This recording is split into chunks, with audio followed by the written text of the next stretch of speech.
Lihat bagaimana iman mereka kepada Allah Subhanahu wa taala, luar biasa, gitu ya.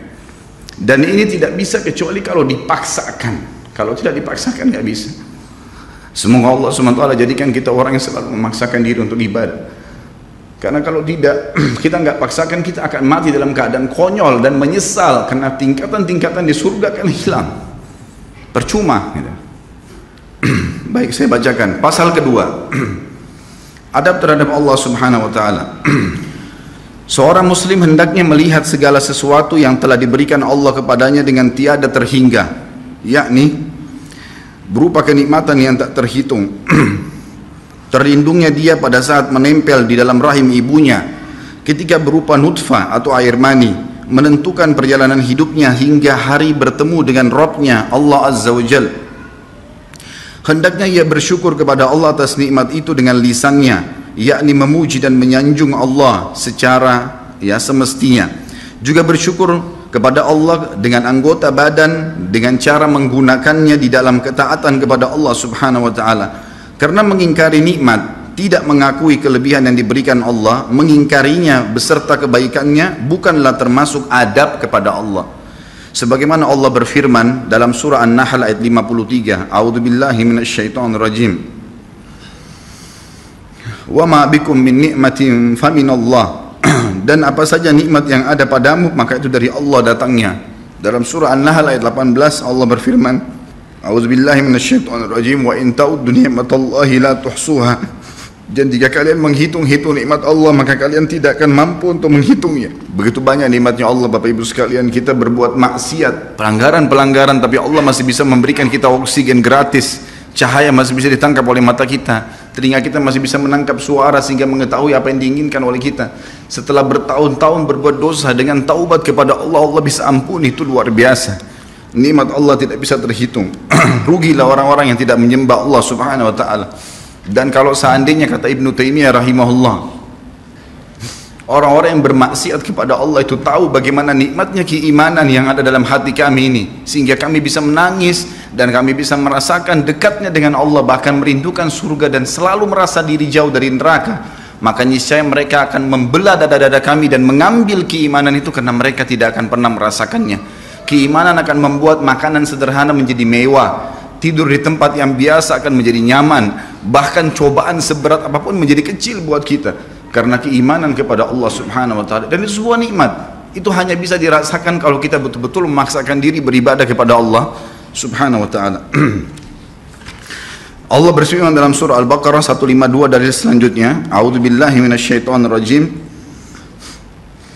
Fadhkuruni azkurkum washkuruli wala takfurun.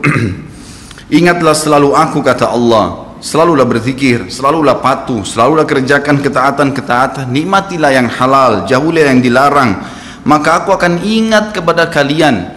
Bayangkan kalau seorang presiden mengingat kita, bagaimana bangganya kita disebut-sebut nama kita di hadapan orang-orang yang di sekitarnya.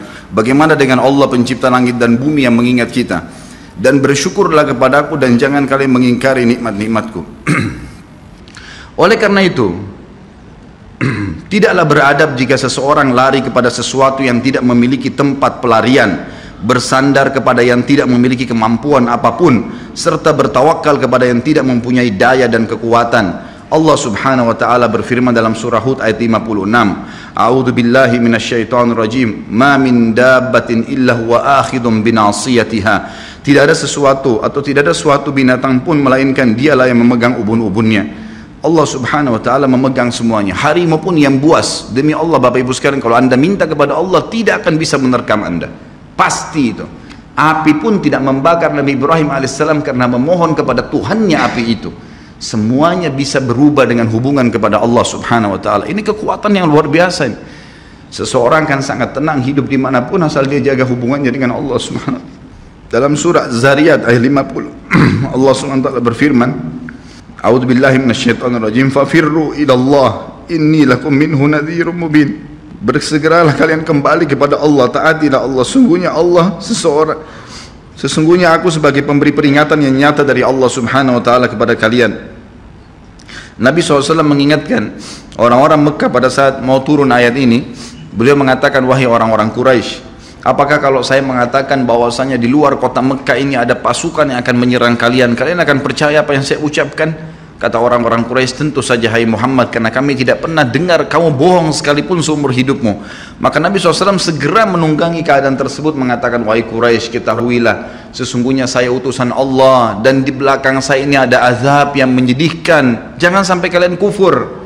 Jadi Nabi SAW sudah mengingatkan, ikutin ini, nikmatin apa yang diperintahkan, apa yang dihalalkan, jauh yang dilarang, kalian akan bahagia. Hanya itu saja perintah dari Allah Subhanahu Wa Taala.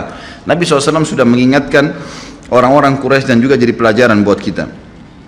Juga dalam firman-Nya surah Al-Maidah ayat 23, A'udzu billahi minasyaitonir rajim wa 'alallahi fatawakkalu in kuntum mu'minin. Dan hanya kepada Allah lah kalian harus bertawakal, mengembalikan semua urusan jika kalian benar-benar orang yang beriman.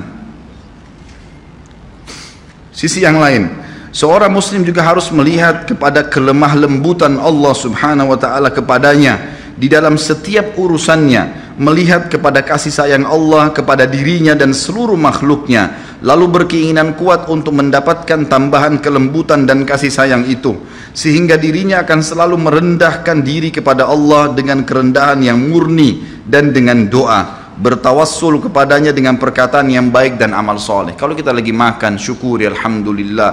Dan ingat teman-teman sekalian, saya pernah jelaskan juga, hati-hati dengan hukum syamata namanya. Syamata itu merendahkan orang lain.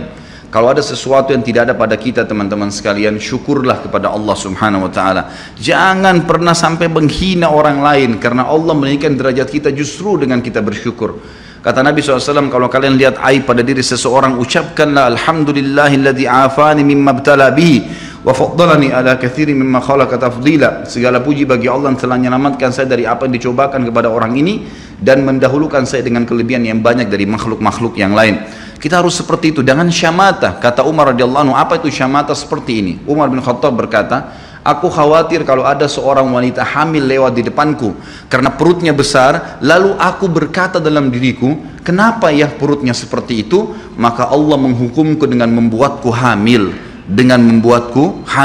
sampai begitu mereka mengatakan. Dan berhati-hati sekali dengan kelemah lembutan Allah Subhanahu wa taala. Allah lah yang telah membuat binatang yang ada binatang yang indah bulunya, yang bagus tampangnya, dan ada Allah juga ciptakan buruk di mata manusia untuk menunjukkan keajaiban dan kemahakuasaannya Allah. Ada ikan yang indah untuk dilihat, ada ikan yang seperti batu buruk. Kita cuma mengatakan subhanallah yang telah menciptakan yang baik dan buruk, subhanallah yang telah menciptakan yang sehat dan sakit, subhanallah yang telah menciptakan yang putih dan hitam, subhanallah dan subhanallah. Bukan justru kita menghina teman-teman sekalian. Kalau ada sesuatu yang menimpa orang lain yang tidak ada pada kita, syukurilah nikmat Allah Subhanahu wa taala, dan jangan sampai kita merendahkan orang lain.